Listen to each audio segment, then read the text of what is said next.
सवाल हैं बहुत सारे मोहन भागवत जी के लिए, क्योंकि वो आरएसएस प्रमुख हैं और मोदी जी को लगता है कि उनके साथ मीटिंग करी जाएगी, मगर विपक्ष के नेताओं के साथ मिलने के लिए उनके पास वक्त नहीं है।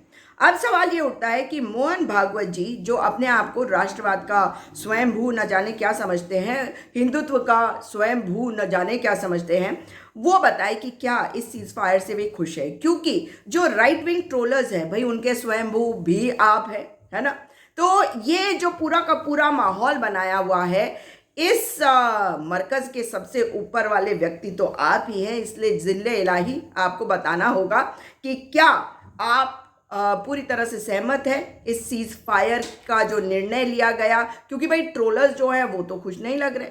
वो हमारे विदेश सचिव जिन्होंने 30 साल देश की सेवा करी है, डोकलाम का समय हो, म्यांमार में जब सत्ता परिवर्तन हो रहा था, और कितनी सारी चीज़ों में उन्होंने बहुत अच्छी तरह से कार्य करते हुए एक इम्पेकेबल रिकॉर्ड के साथ अपनी पहचान को स्थापित किया। तीन प्रधानमंत्री, अटल बिहारी वाजपेयी जी, डॉक्टर मनमोहन सिंह जी और प्रधानमंत्री नरेंद्र मोदी के वे निजी सचिव रहे। साथ में वे उप नेशनल सिक्योरिटी एडवाइज़र भी रहे और राष्ट्रीय सुरक्षा से जो संबंधित नीति निर्धारण है उसमें भी बहुत महत्वपूर्ण योगदान दिया।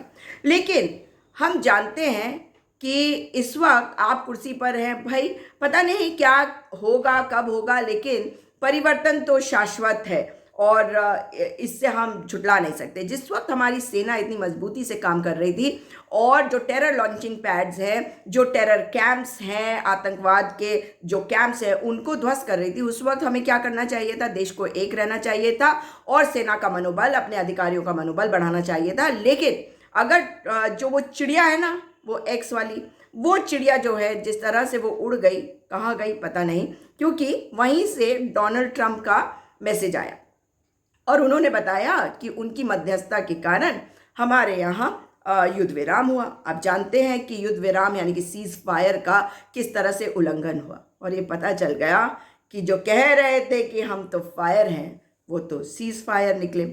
लेकिन एक बाहरी देश का हस्तक्षेप क्या आपको मंजूर है?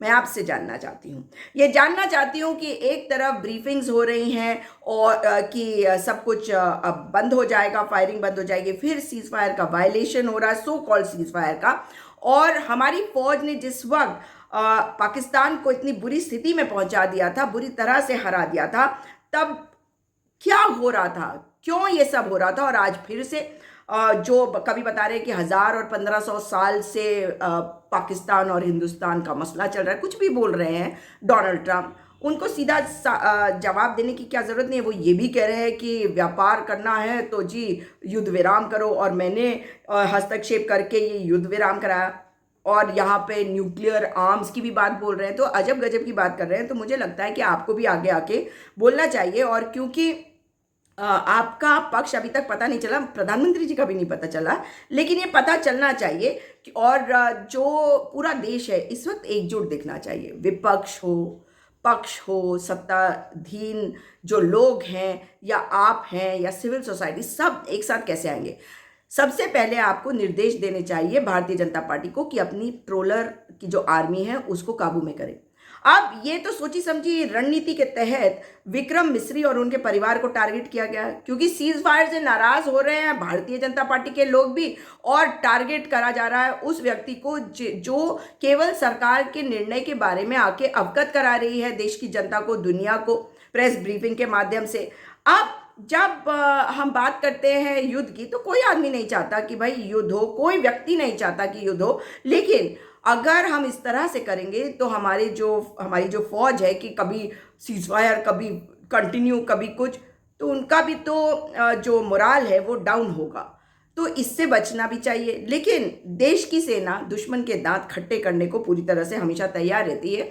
तो ये बताना चाहिए कि ये जो सीज फायर का निर्णय है ये पॉलिटिकल निर्णय है। अगर पॉलिटिकल निर्णय है, फौज ने कहा है, तो ये सारी बातों को तो आपको देश को एक तरह से बताना पड़ेगा, और देश को भी कॉन्फिडेंस में लेना पड़ेगा। अपने ट्रोलर्स को कॉन्फिडेंस में लेने की ज़रूरत है।